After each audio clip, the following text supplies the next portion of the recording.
And we're about to head to Melbourne and join our caller, Brian Martin, for race number 5, the Cadbury's Australian Guineas. 1,600 metres the journey here. The last couple moving forward. Good luck if you've got a runner going here in the treble. The last couple moving forward. And Brian about to join us for the call of the Guineas. We have Totes Sydney, race number 4. And the 4th Sydney, we'll try for these. Numbers were 6, 7, 4. Number 6, Timeless Wins, 550 and 180. 7, Shindig paid 310. 4, Denendri, 180. The Quinella, 29.40. Trifecta paid 245.30. Next double, 4 and 6, 27.20. And the treble, 146, 79.70. Here's Brian. Cadbury Guineas. And they're ready. They're set to go. Mulward's in. Set to go. Will he go forward, Mulward? One would think he would, and possibly Regal Centre for the front. O'Reilly can come from any position in racing. And they've bounced in a good line too. First out, Regal Centre from O'Reilly, and there's Mulward pushing forward around the outside. He'll be in front after about 200 metres, I'd say. Yes, he's gone to the lead. Mulward takes up the running now from on the outside, Regal Centre, and O'Reilly pushed up on the inside, inclined to carry his head up a little high early.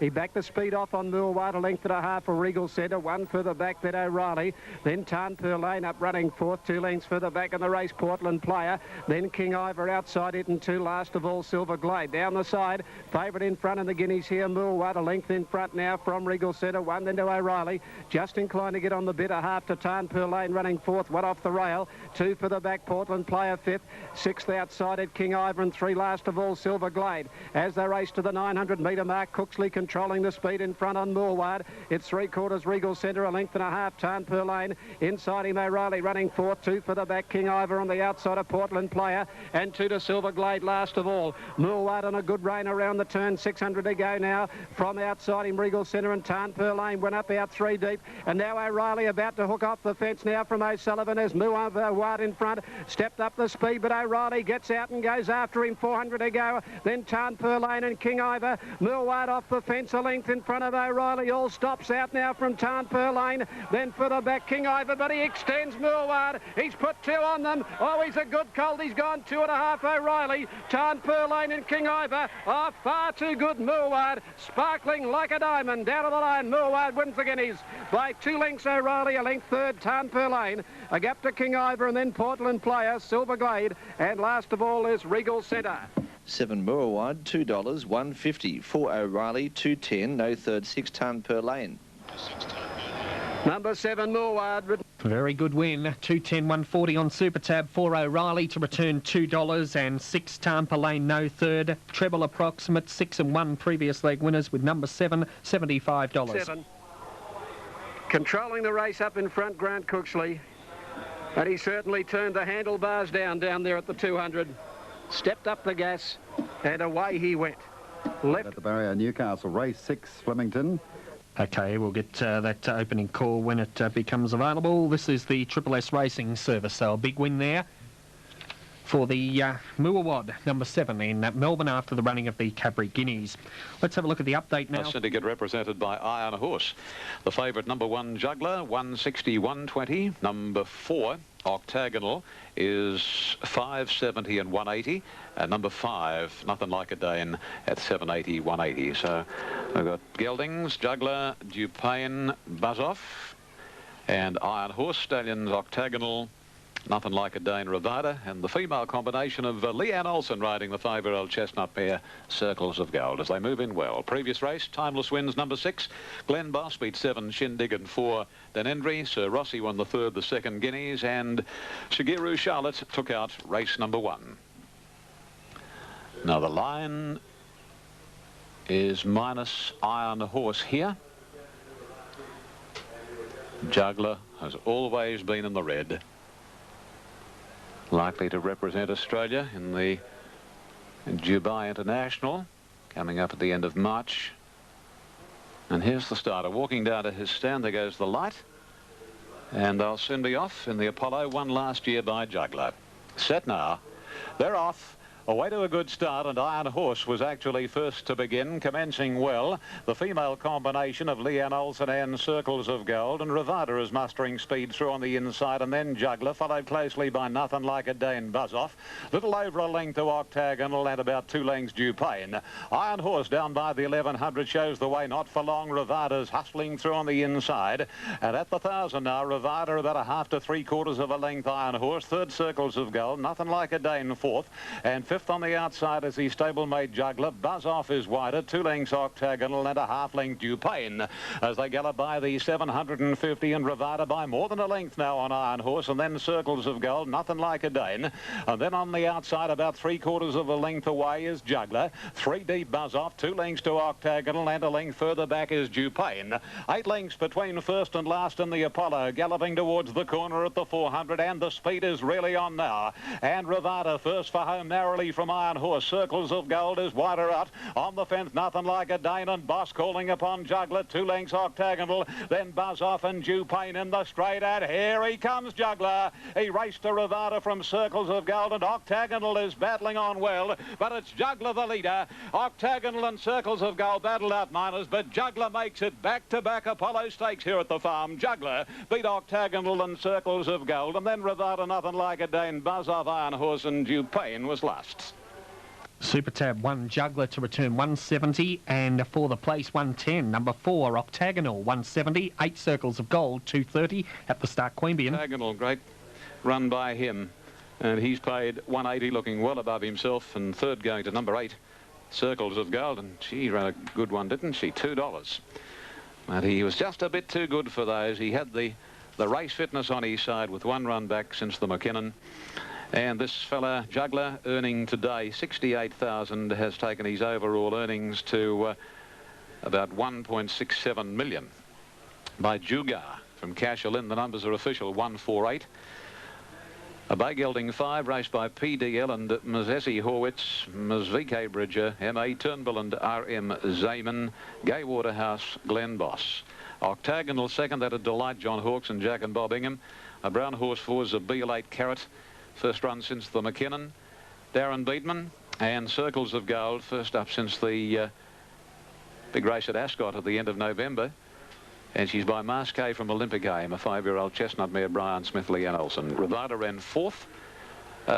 Due Pain too short for him, and he needs much longer. Nothing Like a Dane didn't disgrace. Iron Horse was there to the turn. Buzz Off didn't do a great deal. But outside of Juggler, certainly the eye-catcher was Octagonal. And who knows, he might well be on the way back. Who will ever forget the scintillating form he displayed in the autumn of 1996. Moving in Perth. 148. The Quinella here has paid 540, exacta 780, trifecta 31.50, 3/4 a length, 3/4 a length, 123.77, 123.77. Naturalism holds the race record, 121.9, and the sectional time, Gary? Thank you, 35.55. More from there shortly, just about set that to Queanbeyan.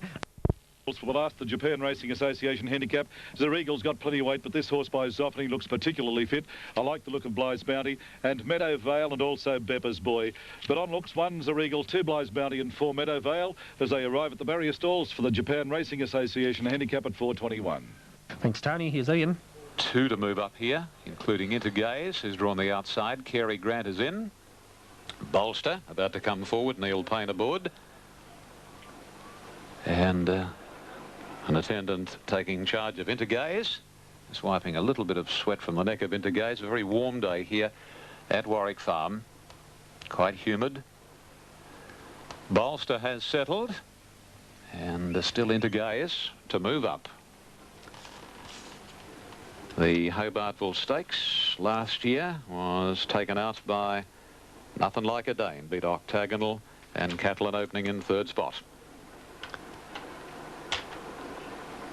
Now Intergaze. The attendant is about to get serious to move this fella forward by the look of it. Bolster's been very unsettled in the stalls. I just wonder whether there's been a slight gear problem there with Intergaze. I think everything looks to be a-okay now. Yep. Craig Carmody adjusting his race goggles on Intergaze. Craig, of course, rode the horse at his first couple of starts, and then Craig had that nasty fall at Rose Hill, breaking his leg And thereafter he missed the subsequent rides on Intergaze, but he's back aboard the horse today, trained by Craig's former boss, Rod Craig. Set. They're off in the Hobartville Stakes, and one of the best to get going was Monet's Cove. West Point hopped into stride nicely, so did Carey Grant Intergaze, followed closely by Anthems, not too far away. On the inside, Count Remy from Flak Jacket, and then comes Star Covered and the North, a length further back, Bolster. About 2.5 lengths further away in the field as they settle fully into stride. Then on the outside, Moment of Madness and 3/4 to Ebony Grove. 1,000 metres to travel, and Monet's Cove is the leader. A length and 3/4 West Point. One away third is Carey Grant, followed closely by on the inside Star Covered, and between horses next Count Remy. 2 lengths to Anthems. Nice and handy today, followed by his stablemate at his quarters on the fence, and that is the North. About 3 wide next is Intergaze, a length and a half to Bolster, and then comes Flak Jacket, Ebony Grove, and 2 Moment of Madness. 500 out in the Hobartville, and Monet's Cove quickens the tempo. 3/4 of a length Star Covered. West Point third. A length to Carey Grant, 2 to Anthems, called upon going to the outside from Count Remy, 3 Intergaze, and then Flak Jacket and the North heads the others over on the inside, intending to get bogged down a shade in the straight. Star Covered after Monet's Cove, 2 lengths to Anthems. Beatman's had to go for the whip on the favourite. West Point can't go on, but it's Monet's Cove. Looking good, Monet's Cove. He's got Star Covered, and then Anthems, but Monet's Cove takes out the Hobartville from Star Covered and Anthems. And then came Ebony Grove with Count Remy, Intergaze, and West Point. Good margin, the North, followed by Carey Grant, about 3 lengths to Flak Jacket, 2 Bolster, and 10 Moment of Madness. 6 Monet's Cove to return 14.30 and 3.30. Number 9 Star Covered to pay 9.30 and 1 Anthems to pay 1.50. Daily Double to return $61.90. Placings will go to numbers 9 and 1. Star Covered Rod Quinn showing 7.60, and number 1 Anthems Darren Beedman 1.50. They've run 124.20. Race and track record held by the great Shaftesbury Avenue, 121.4. 124.20. Monet's Cove raced in the Royal Sovereign at his first run back, and he ran second to Sovereign State. Here are the numbers: 6.91 official, 6.91, the 4th going to 2 Intergaze. The winner by Monongahela from Lush Gypsy, a chestnut gelding 3, trained by Bill Mitchell at Warwick, at Randwick. Billy originally, when he came from the bush, trained here at Warwick Farm. But he's been at Randwick for quite a while. And, of course, Monongahela standing at the Mitchell family property, Yarraman Park Stud in Scone. Monet's Cove first. Number 9, second, Star Covered. Good run, that fella. Chestnut Cull 3 covered as Matilda's Waltz. And he'll be better when the races get longer. Rob Johnson, Rod Quinn. Anthems third. He raced quite handy today. Fresh, Palace Music, Loyal Lyric. John Hawkes, Darren Beedman. Didn't put a lot of dash into his finish. And I thought Intergaze's run was very good. I thought his performance on paper was better than that of Anthems.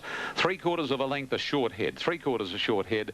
The Quinellas paid $115.70. The Exacta $289.30. And the Trifecta $1,817.90. Dead heat for third Adelaide between 2 Padre and 4 Mr. Kildane. Okay, dead heat Adelaide as Rod checks the update. Brisbane. Favourite number. Okay, we'll look at that as they move up well in Perth. Race number 6 in Brisbane. First leg of the double, final leg of the treble. Number 1, Fond Return, 241 even, and a favourite. 21.04. Tempest Dawn, 5.40. 3 Red Ensign is 11.4. Here's Melbourne. Simon Homestead down on the inside, hopped out very quickly with Ruling Regent. Another excuse over on the fence. Further out, Planet Warrior showing some speed, followed by Del Sol. Golden Sound is out in the centre. Paddington in up on the outside of it. Drum back in the middle when they settle, and further out in the track then. When they come up to the outside is Blazing Aspect, followed by Dr. Zachary. As they go to the 800-metre mark, and Homestead in front now from Ruling Regent. Out 3 on the outside. Paddington in, moving forward around Del Sol. Another excuse back inside Planet Warrior from Golden Sound. They're followed by Dr. Zachary. Blazing Aspect out very deep behind. Those Alpine are waiting for a run, and so too is Drum as they go to the 450. And the leader is Homestead now from Planet Warrior, Paddington end. Further out then Del Sol. A fair way back Golden Sound, about 3 lengths off them. Drum inside it. And Alpina down the outside from Dr. Zachary. Paddington end, Planet Warrior, and coming down the outside Alpina. Del Sol fighting on there across the track. Paddington end. Wider Drum and Alpina coming in it quickly. Paddington end, Drum, and back to the inside. There's another excuse. They hit the line. Drum may get this in the centre. He's pushed through, but another excuse, and out wider is Alpina with Paddington end. 14, great finish. Del Sol right behind them from Planet Warrior Homestead. Golden Sound didn't go on. Further back than Dr. Zachary. Ruling Region and Blazing Aspect last of all. Photo. If it's 1 drum, $6, $2.20. 7 Alpina at $6.10 and $2.10. For another excuse, $19 and $5.10. OK, those in that photo, 1, 7 and 4. Let's have a look at all of them. Pretty close go. Number 1, Drum, if it gets it, showing $7.20 and $2.30. 7 Alpina, $5.40, $1.80, and 4 another excuse, $20.80 and $5.50. Here we go. Drum's got it. Number 1 Drum has got the photo there in Melbourne. TAB dividends are brought... Okay.